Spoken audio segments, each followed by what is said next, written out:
China is dealing with an alarming rise in respiratory infections, mainly due to influenza virus and human metapneumovirus. Let's start with the figures.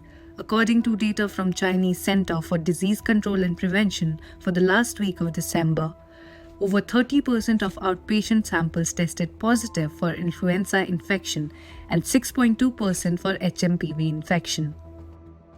Meanwhile, in hospitals, 17.7% tested positive for influenza and 5.4% for HMPV infection.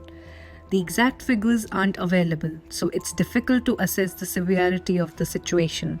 However, China has confirmed that infections are on the rise, especially in the northern provinces.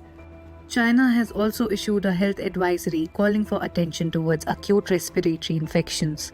Experts are especially worried about the spread of human metapneumovirus. While there's nothing new about this virus, it has created alarm. Let us tell you a bit more about it. The human metapneumovirus is an enveloped single-stranded RNA virus.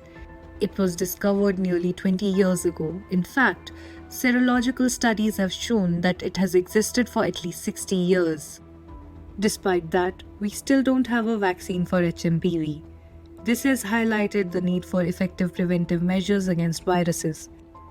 Much like coronavirus, HMPV can spread from an infected person to others through coughing, sneezing, or any other personal contact. It can also spread by touching infected surfaces.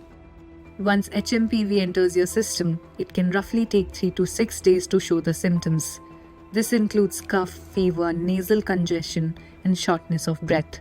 In severe cases, the symptoms can worsen to bronchitis or pneumonia. Moving on, who is most at risk of getting infected? The virus can affect people of all ages, but young children, elderly, and people with weakened immune systems should pay extra attention. Most importantly, how can you prevent HMPV infection? Here's what you can do. Wash your hands thoroughly and frequently. Avoid touching your eyes, nose, or mouth with unwashed hands. Avoid close contact with those who are sick. In case you experience cold-like symptoms, cover your nose and mouth while coughing and sneezing. Avoid contact with others and try to stay at home. Arzu Tawar for NDTV.